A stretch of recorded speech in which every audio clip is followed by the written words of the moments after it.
Hello everyone out there, मैं प्रदीप कुलकर्णी आपका बहुत बहुत स्वागत करता हूं Indo Oxford impact English academy में। दो दोस्त थे, देयर वर टू फ्रेंड्स। दो फ्रेंड्स में से देखिए, ये स्टोरी आप ध्यान से सुनिए, बिकॉज ये स्टोरी आपके लर्निंग प्रोसेस, इनफैक्ट आपके जीवन में आप जो भी कार्य करते हैं उन सभी कार्यों से ये स्टोरी जुड़ी हुई है। एक था मैक और एक था जॉन। मैक और जॉन एक दिन ऐसे ही एडवेंचर के तौर पर वो एक बड़े पहाड़ पर पहुंचे और वहां पर एडवेंचर करते करते काफी रात हो गई, नीचे उतर नहीं सकते थे। तो वहां पर उन्होंने सोचा कि उनको रात बितानी ही पड़ती थी, क्योंकि वो उतनी रात में पहाड़ से नीचे नहीं उतर सकते थे। मिडनाइट में वहां पर एक बहुत बड़ा उजाला हुआ और दोनों दोस्त जब वहां पर पहुंचे तो उन्होंने देखा कि वहां पर बहुत सारा सोना था। दोनों भी बहुत खुश हो गए। जॉन ने सोचा कि अब मैं यहां का बहुत सारा सोना ले लूंगा और अमीर हो जाऊंगा, लेकिन वहां पर एक कैप्शन लिखा हुआ था, यहां पर सिर्फ एक आदमी 1 करोड़ का ही सोना ले जा सकता है। जॉन ने बोला 1 करोड़ भी कोई कम होता है क्या? तो मैक ने तो सोना नहीं उठाया, लेकिन जॉन वो सोना उठाकर नीचे आ गया। सुबह हो गई, दोनों नीचे आ गए। तो जॉन ने बोला, मैक तो कितना बेवकूफ है, राइट? देखो, मैंने तो 1 करोड़ का सोना ले लिया, अब मैं तो अमीर हो गया, तूने क्यों नहीं लिया? तो उसने बोला, ठीक है, तो कोई बात नहीं, तो खुश हो जा। तो जॉन ने शादी कर ली, बंगला बना लिया, गाड़ी खरीद ली और एक ऐश आराम की जिंदगी जीने लगा। मैक ने एक काम किया। मैक ने अपने एक दोस्त को कहा कि मैं तुम्हें एक ऐसा एड्रेस बता सकता हूं जहां पर 1 करोड़ का सोना मिलेगा, लेकिन उसमें का आपको मुझे 25 लाख देना पड़ेगा और 75 लाख का सोना आप रख सकते हो। इस तरह से मैक ने कम से कम 100 लोगों को वहां भेजा और मैक अरबपति बन गया। इस स्टोरी से हमें क्या समझ में आता है कि देखिए, आप थोड़े पर सेटल नहीं होना है। अगर आपको थोड़े पर सेटल होना है तो फिर आप देखिए, 1 करोड़ का सोना जॉन ने लाया था, कितना दिन चला होगा उसके पास, और फिर लाइफ में उसको फिर से फाइनेंशियल क्राइसिस आएंगे, राइट? लेकिन मैक ने क्या सोचा कि भाई अपॉर्चुनिटी है तो उसको हम बहुत एक्सप्लोर कर लेते हैं, अपॉर्चुनिटी है तो उसको हम बड़ा बना लेते हैं। एग्जैक्टली ये अपॉर्चुनिटी आपके पास इंडो ऑक्सफोर्ड इंपैक्ट्स की। तो यहां पर अपने दोस्तों को भेजिए, अपने लोगों को यहां भेजिए, अपने नियर एंड डियर वंस को यहां पर भेजिए। खजाना है और इतने अच्छे कंटेंट के साथ हम आए हैं। शेयर कीजिए, सब्सक्राइब कीजिए, लर्न कीजिए, एंजॉय कीजिए और एक्सप्लोर कीजिए। Let us start the class right now. आज के हमारे वर्ड्स हैं difference between only when, only then, even when और इवन देन। हमेशा कंफ्यूजिंग होते हैं, लेकिन इस सेशन के बाद लगभग कोई कंफ्यूजन आपको होगा नहीं, sure. Only when, only then, even when और इवन देन। सबसे पहले पढ़ते हैं फर्स्ट वर्ड ओनली वन। मैं आपको बार बार कहता हूं, अभी भी कह रहा हूं, उसके हिंदी मीनिंग्स को देखते जाइए, क्योंकि देखिए, हिंदी एक ऐसी लैंग्वेज है जो हमारी लैंग्वेज है, जो हमारी मातृभाषा है। तो मातृभाषा ना भी हो तो एक नेशनल लेवल पे हिंदी का अच्छा खासा दबदबा है, बहुत सारे लोग हिंदी को अच्छी तरह से जानते हैं। सिर्फ जब यहां पर देखिए कि हिंदी इंग्लिश में क्या लिखा हुआ है, in the event of a certain circumstance, एक खास हालात में, एक गिने चुने हालात में, गिने चुने हालातों में, एक खास परिस्थिति में, गिनी चुनी परिस्थिति में। यहां देखिए, गिने चुने हालातों में, गिने चुने हालातों में। हम ओनली वन का प्रयोग कैसे करेंगे? सबसे पहले ओनली वन का मतलब क्या होगा? सिर्फ जब और इन द इवेंट ऑफ, या फिर गिने चुने हालातों में। देखिए, ओनली वन होता है सिर्फ जब। अब यहां पर मैं आपको एक एग्जांपल दूंगा। महेश मुझे फोन करता है सिर्फ जब उसकी कोई जरूरत होती है, मतलब वो कुछ ऐसे हालातों में होता है जहां पर वो कुछ नहीं कर सकता, तो वहां मुझे वो कॉल करता है। तो गिने चुने हालातों में ही मुझे काम करता है, मुझे फोन करता है, राइट? यहां पर एक एग्जांपल है, human beings remember God only when they are in difficulty. इंसान भगवान की याद करता है सिर्फ जब वो मुश्किल में हो। सिर्फ जब मुश्किल में हो मतलब क्या हो गया? उन गिने चुने हालातों में ही, उन स्पेसिफिक सर्कमस्टांसेस में ही, राइट? तुम मेरे पास आते हो सिर्फ जब तुम्हारी कोई अपनी जरूरत होती है, राइट? देखो, हम general day to day life में ओनली व्हेन और सिर्फ जब को बहुत वाइडली और बहुत वाइब्रेंटली इस्तेमाल करते हैं, राइट। सिर्फ जब मतलब उन गिने चुने हालातों में ही। ये सूट मैं सिर्फ ये सूट मैं पहनता हूं सिर्फ जब कोई बड़ी ओकेजन होती है, मतलब एक हालात, एक कोई इवेंट है, ये सूट मैं पहनता हूं सिर्फ जब कोई बड़ी इवेंट होती है या कोई शादी होती है, कोई ब्याह होता है, कोई बड़ा इवेंट होता है, राइट। देखिए लोग कॉटन के टॉप एंड बॉटम सिर्फ मतलब तब पहनते हैं, या फिर आप यूं बोल सकते हैं कि कोई मर जाता है, जब उसके मैयत में आप जाते हैं, उसके क्रिमेशन में आप जाते हैं, तो सिर्फ जब किसी का क्रिमेशन होता है तो लोग व्हाइट एंड व्हाइट पहनते हैं मैक्सिमम। वैसे पॉलिटिशियंस भी पहनते हैं, वो एक अलग प्रोटोकॉल है उनका, लेकिन मैं बता रहा हूं सिर्फ जब किसी की मौत होती है तो लोग व्हाइट एंड व्हाइट पहनते हैं, तो उन गिने चुने हालातों में ही सब लोग पहनते हैं, ऐसा मतलब हो गया उसका। यहां पर एक एग्जांपल है, human beings remember God only when they are in difficulty. इंसान भगवान की सिर्फ भगवान की तब याद करता है, या फिर आप यूं बोल सकते हैं कि सिर्फ जब इंसान मुश्किलातों में होता है या मुश्किल में होता है तब वो भगवान को याद करता है। सिर्फ जब मुश्किल में होता है तो भगवान को याद करता है, सिर्फ जब मुश्किल में होता है तो भगवान को याद करता है। देखिए यहां पर एक एग्जांपल लिखा हुआ है, सिर्फ जब ऑफिसर्स आते हैं इंस्पेक्शन के लिए तो स्कूल्स अपने प्रीमाइसेस को, अपने प्रांगण को, अपने कैंपस को साफ रखते हैं। सिर्फ जब ऑफिसर्स आते हैं इंस्पेक्शन के लिए तो स्कूल्स अपने प्रांगण को, अपने प्रीमाइसेस को साफ रखते हैं। I hope your understanding my point. हम नेक्स्ट वर्ड देखते हैं, second one, only then. Only then का हिंदी मीनिंग क्या हो रहा है? तभी, या सिर्फ तब, जब नहीं, सिर्फ तब। सर ओनली व्हेन और ओनली देन में डिफरेंस क्या है? आप देखिए, when something will take place, कुछ हो तो, कुछ हो तो, सिर्फ तब जब कुछ हो, मतलब कोई घटना घटनी चाहिए, आपके साथ कोई इवेंट होना चाहिए, आपके साथ कोई एक्सीडेंट होना चाहिए, आपके साथ कोई इंसिडेंट होना चाहिए, आपके साथ कोई ना कोई एक हरकत होनी चाहिए, तभी, सिर्फ तब, राइट। देखो आप खुद भ्रष्टाचार करना छोड़ दीजिए, सिर्फ तब भ्रष्टाचार खत्म होगा। मतलब आपको कोई ना कोई तो कार्य करना पड़ेगा, आपको एक ऐसा कोई कार्य करना पड़ेगा, ऐसा कोई कार्य होना चाहिए, सिर्फ तब ऐसा हो सकता है, राइट। आप लिकर, दारू, सिगरेट छोड़ दीजिए, सिर्फ तब आपकी सेहत सुधरेगी। तो ऐसा करोगे तो ही, सिर्फ तब जब कुछ हो, ऐसा करोगे तो ही होगा, अदरवाइज नहीं होगा। Stand beside people in their good and bad times. आप लोगों के साथ खड़े रहो उनके अच्छे या बुरे समय में, सिर्फ तब आपको सामाजिक पहचान मिलेगी। तो ऐसा करोगे तो ही ऐसा होगा, ऐसा करोगे तो ही ऐसा होगा, राइट। सुबह जल्दी उठो, तभी आप हमेशा फ्रेश फील करोगे। तो ऐसा करना होगा, आपको फ्रेश फील करना है दिन भर, तो आपको सुबह जल्दी उठना होगा। तो सिर्फ तब ऐसा होगा जब आप उस काम को करोगे। Insure your life and health, only then you can take a sigh of relief this days. यहां पर कैन 2 बार हो गया है, लेकिन एक कैन को मैं थोड़ा सा कैंसिल कर देता हूं, पॉसिबल है, इससे 2 बार कैन को मत पढ़िए, एक कैन को मैं कैंसिल कर देता हूं। You can just see it here, आप एक कैन को कैंसिल कर दीजिए, that will be much better. Insure your life and health, only then you can take a sigh of relief this days.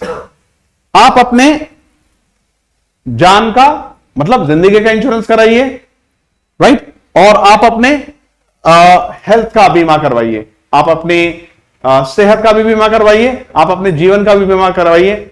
ऐसा करोगे ही तो ही आप एक राहत की सांस ले सकते हो, ऐसा करोगे तो ही आप राहत की सांस ले सकते हो। आप इस कैन को निकाल दीजिए। Insure your life and health, only then you can take a sigh of relief this days. आप एक काम करो, अपने जीवन का और अपने सेहत का आप बीमा करवा लो, तभी, ऐसा करोगे तो ही आप राहत की सांस ले सकते हो। Anyway, I hope you understanding the point. तो ऐसा करने पर ही, ऐसा होने पर ही, ऐसा करोगे तो ही, ओनली देन। हम नेक्स्ट चलते हैं, इवन व्हेन। देखिए हम इवन व्हेन कब इस्तेमाल करते हैं?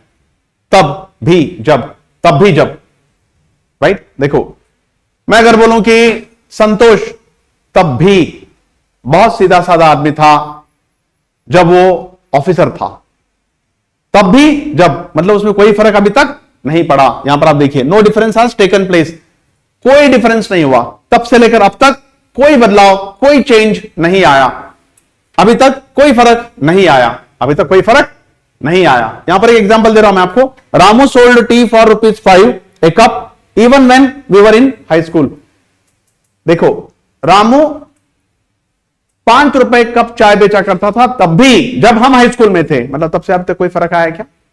कोई फर्क नहीं आया। तो मैंने आपको क्या बताया, संतोष तब भी बहुत सीधा साधा था जब वो ऑफिसर था, मतलब तब भी सीधा साधा था, अभी भी सीधा साधा है, उसके अंदर कोई फर्क नहीं आया, उसका स्वभाव बिल्कुल भी नहीं बदला, तब भी वैसा ही था, अभी भी वैसा ही है। I ate Poppins candies even when I was a kid. आपको पता होगा कि 90s के किड्स और लेट 80s के किड्स को अच्छी तरह से पता होगा, पॉपिंस एक छोटी छोटी कैंडी की एक ऐसी पैकेट आती थी वर्टिकल लंबी, उसमें 10-12 कैंडीज होते थे, फिर बाद में उसके फ्लेवर्स भी आने लगे। तो इनफैक्ट अगर मैं आपको सही बताऊं तो मैं आज भी कहीं मिल जाए तो मैं खाता हूं, क्योंकि वो मेरे बचपन में मैं खाता था, अभी भी मैं खाता हूं। तो मैं क्या बोल रहा हूं यहां पे, I ate Poppins candies even when I was a kid. मैं तब भी पॉपिंस खाता था जब मैं बच्चा था, तब से लेकर अब तक मैंने पॉपिंस खाने में कोई फर्क नहीं आया। इफ आई से राहुल तब भी अच्छा खेलता था जब वो फॉर्मली क्रिकेट खेलता था, मतलब वो अभी खेल रहा है, अभी शायद फॉर्मली क्रिकेट नहीं खेल रहा है, लेकिन उसके क्रिकेट खेलने के अंदाज में कोई फर्क नहीं आया। राधिका तब भी अच्छा गाना गाती थी जब वो यंग थी, इसका मतलब अभी भी अच्छा गाना गा रही है, कोई फर्क नहीं आया। तब भी अच्छा गाना गाती थी, अब भी अच्छा गाना गाती है, लाइक दिस। नाउ नेक्स्ट हम देखते हैं इवन देन। इवन देन का मतलब होता है फिर भी। देखिए जहां तक सवाल है इवन देन का, इसको इंग्लिश में हम कुछ वर्ड से रिप्लेस कर सकते हैं, वो हमारे पास पॉसिबिलिटी है। इवन देन को अगर आप चाहो तो आप रिप्लेस कर सकते हो, रिप्लेस मतलब इसको हटा सकते हो, मतलब हटाना मतलब इसकी जगह पर आप ले सकते हो स्टिल को भी और येट को भी ले सकते हो। इवन देन, स्टिल या येट, बात एक ही हो जाएगी यहां पे। फिर भी, आफ्टर एन एफर्ट टू, कोशिश के बाद भी, कोशिश करने के बाद भी। मैंने उसे बहुत समझाया फिर भी वो नहीं माना, तो मैंने कोशिश की, राइट। हमने उसका बहुत मजाक उड़ाया फिर भी उसने बुरा नहीं माना, राइट। वो बहुत सोया फिर भी उसकी थकान नहीं गई, मतलब कोशिश करने के बाद भी। आप ऐसा करोगे उसके बाद भी वैसा नहीं हुआ या शायद हो गया। After an effort to, after an effort to मतलब कोशिश करने के बाद भी। और इवन देन को आप रिप्लेस कर सकते हो स्टिल या फिर येट से भी रिप्लेस कर सकते हो। Ketan took antibiotics even then his fever did not subside. आया सबसाइड का मतलब होता है कम होना। देखिए डिक्रीज और इंक्रीज ऐसा नहीं लगा सकते आप डेफिनेटली हमारे शॉर्ट देख रहे होंगे तो आपको पता चल रहा होता है कि दो वर्ड्स के बीच का हम डिफरेंस बता रहे हैं। सबसाइड अलग बात है और इंक्रीज डिक्रीज अलग बात है। सबसाइड का जहां तक सवाल है उसका मतलब होता है कम होना, लेकिन आप उसको नाप नहीं सकते, सिर्फ आप हाथ से देखते हो और बोलते हैं कि सबसाइड हो गया है।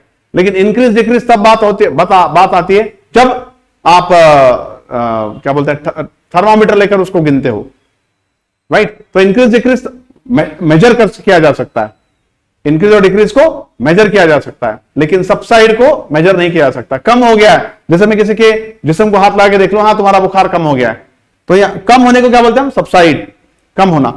Ketan took antibiotics even then his fever did not subside. Ketan ने एंटीबायोटिक्स लिए फिर भी उसका बुखार नहीं उतरा, मतलब कोशिश की फिर भी नहीं उतरा। Rajesh spent a lot of money on his mom's treatment even then doctors couldn't save her. Rajesh ने अपनी मम्मी के इलाज पर बहुत सारा पैसा खर्च किया फिर भी डॉक्टर उसकी मां को नहीं बचा सके। राजेश ने बहुत सारा पैसा खर्च किया मतलब उसने कोशिश की, लेकिन फिर भी डॉक्टर उसकी मां को नहीं बचा सके। अब यहां पर आप चाहो तो रिप्लेस कर सकते हो, Ketan took antibiotics still his fever did not subside. Ketan took antibiotics yet his fever did not subside, तो आप still yet even then replace कर सकते हो, 100% रिप्लेसेबल है। इसमें इनफॉर्मल फॉर्मल की भी कोई बात नहीं आती। आप इवन देन हटा दो, आप स्टिल ले लो, स्टिल हटा दो, येट लगा दो, येट लगा दो, हटा दो और इवन देन ले लो, कोई फर्क नहीं पड़ेगा। अब यहां पर भी आप देखिए, Rajesh spent a lot of money on his mother's treatment, still doctors couldn't save her, yet doctors couldn't save her, तो यहां पर आप रिप्लेस कर सकते हो, राइट। अब मैं आपको स्टार्टिंग से एक बार एक्सप्लेन कर देता हूं थोड़ा स्लाइड में, ताकि आपको समझ में आए। एक बार पूरा स्क्रॉल कर देता हूं मैं सारे स्लाइड्स। देखिए पहला वर्ड हमारा है ओनली व्हेन, सिर्फ जब, मतलब कुछ हालातों में ही, कुछ खास परिस्थितियों में ही, सिर्फ जब वो मुझे फोन करता है, जब उसे मेरी जरूरत होती है, तो उन हालातों में ही। तो जब उन हालातों में ही बोलना होता तो हम क्या लगाते हैं वहां पर, even when.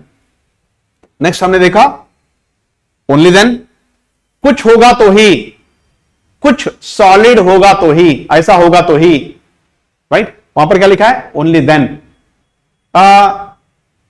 People should maintain cleanliness, only then country will observe cleanliness everywhere.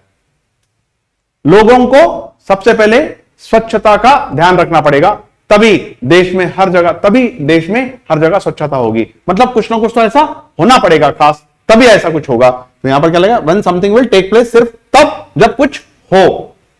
तो सबसे पहले स्वच्छता का हमको ख्याल रखना पड़ेगा, तभी हम एक स्वच्छ देश की कल्पना कर सकते हैं। तो तभी जब कुछ हो। नेक्स्ट हम देखें इवन व्हेन। इवन व्हेन मतलब तब से लेकर अब तक कोई फर्क नहीं पड़ा, तब से लेकर अब तक कोई फर्क नहीं पड़ा। If I tell you, Rohan तब भी बहुत शर्मिला था जब वो स्कूल्स में था, मतलब वो अभी भी शर्मिला है, तब से लेकर अब तक उसके अंदर कोई फर्क नहीं पड़ा। तो जब कोई फर्क नहीं पड़ा इतने दिनों से, इतने सालों से, तो हम क्या लगाते हैं यहां पर, इवन व्हेन। तो no difference has taken place, या अभी तक कोई फर्क नहीं पड़ा। और एक बार रिपीट कर रहा हूं, इवन देन फिर भी, मतलब ऐसा करने के बाद भी। तो यहां पर जनरली जो सेकंड क्वेश्चन होता है, आप करते हो, लेकिन सेकंड सेंटेंस आपको जनरली नेगेटिव ही लेना पड़ता है। यहां पे सेकंड सेंटेंस कैसा होता है, नेगेटिव होता है। इवन देन, स्टिल या येट के बाद भी 90% सेंटेंसेस जो होते हैं इवन देन के बाद नेगेटिव मीनिंग ही देते हैं। जैसे Ketan took antibiotics even then his fever did not subside, Ketan ने एंटीबायोटिक्स लिए फिर भी उसका बुखार नहीं उतरा, नेगेटिव है ना उसके साथ, उसने काम किया, काम के बावजूद भी नहीं हुआ ही आता जनरली। राजेश ने अपने मां के ट्रीटमेंट पर बहुत सारे पैसे खर्च किए, फिर भी डॉक्टर उसकी मां को नहीं बचा सके। तो 90% इसका जो आउटकम होगा, इसका जो कॉन्सिक्वेंस होगा, वो नेगेटिव ही आएगा, राइट। देखो इसको हम पॉजिटिव बना सकते हैं। We try to bribe him by quoting a huge amount, we try to bribe him by quoting a huge amount. हमने एक बहुत बड़ी कीमत का जिक्र करके उसे रिश्वत देने की कोशिश की। Even then he did not accept our offer, फिर भी उसने हमारा ऑफर एक्सेप्ट नहीं किया। तो जनरली नहीं किया मतलब नेगेटिव आ रहा है, लेकिन ये पॉजिटिव सेंस भी दे रहा है ना। सेंटेंस का सेंस कैसा आ रहा है, पॉजिटिव आ रहा है। इवन देन के बाद जनरली सेकंड सेंटेंस नेगेटिव आता है, लेकिन हमेशा नेगेटिव सेंस में नहीं आएगा, पॉजिटिव सेंस में भी आ सकता है, right. If I tell you, his parents insisted him to go to tuition so many times, still he did not go. उसके मां बाप ने उसे ट्यूशन जाने के लिए बहुत बार कहा, फिर भी वो ट्यूशन नहीं गया। तो ट्यूशन जाना अच्छी बात है भी नहीं ना। हाँ, आजकल फैशन की अलग बात है, लेकिन ट्यूशन जाना वैसे भी अच्छी बात नहीं है। नहीं गया तो ठीक है, लेकिन एक पॉजिटिव आउटकम ही है कि ट्यूशन क्यों जाएंगे। ट्यूशन जनरली आजकल एक ऐसी पद्धति है जो लोगों के ऊपर थोपी जा रही है, राइट आ रहा हूं। वैसे ट्यूशन जाना जरूरी नहीं है। तो आपका सेंटेंस हमेशा इवन देन का नेगेटिव आएगा, लेकिन उसका आउटकम पॉजिटिव भी हो सकता है और उसका आउटकम नेगेटिव भी हो सकता है। I hope you understood all the things in a very clear manner. ठीक से देखते जाइए वीडियोस को, बार बार देखिए, कुछ डाउट है तो आप क्लैरिफाई भी कर सकते हैं, कितने बार भी हमसे सवाल पूछ सकते हैं। मैं आपको बार बार बता रहा हूं, ये काफी प्रोफेशनल टीम है। आप हमारे चैनल्स को सब्सक्राइब कीजिए, और मैंने आपको स्टार्टिंग में स्टोरी बनाई थी, मैक बनिए, जॉन मत बनिए, राइट। मैक वो होता है जो अपना भी भला करता है और सबका भी भला करता है, और जब सबका भला करता है तो उसका भला उसमें होता ही है। आप इस कंटेंट को फैलाइए, आप इस कंटेंट को देखिए। लोग जितने ज्यादा लोगों तक कंटेंट जाएगा उतना ही ज्यादा आपकी खुद की अंडरस्टैंडेबिलिटी भी बढ़ेगी, और हमें भी एनकरेजमेंट मिलेगा कि हम बेहतरीन से बेहतरीन कंटेंट लेकर आपके सामने आए। I Pradeep Kulkarni take sign off you. Thank you very much.